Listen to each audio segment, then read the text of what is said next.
আরে এত সুন্দর ফুল, তাহলে ফুলের গন্ধটা তো মানে ভালো হবে। আরে এটা আবার কি? এটা হলো জাদুই ফুল, নয়তো ফুলের মালি। আর শুকার পর যা কিছুই হয়ে যাক না কেন, হাত দিয়ে বেরোবে শুধু হাততালি। এটা আবার সত্যি হয় নাকি? না, শুকবো না। যদি সত্যি হয়ে যায় আগে ওদের উপরে ট্রাই করি। আজকেই সুযোগ, এদের ফুলটা শুকিয়ে মজা নিব। এই দেখ তোরা ফুলটা, আর ফুলটার গন্ধটাও দারুণ।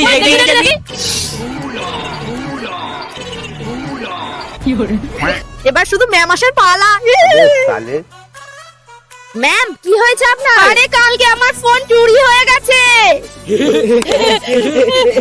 কিরে তোরা আমার দুঃখে মজা নিচ্ছিস? এমনিতেই মন খারাপ, তার উপর বেশি রাগ উঠাস না, চুপচাপ বসে পড়। কি হয়েছে আমাদের সঙ্গে এগুলো? ফোন হারিয়ে যাওয়ার তো আমি মোদি স্যারের সঙ্গে কথা বলতে পারিনি। তোরা আবার শুরু করেছিস? তুই তিনজনে এখানে আয়।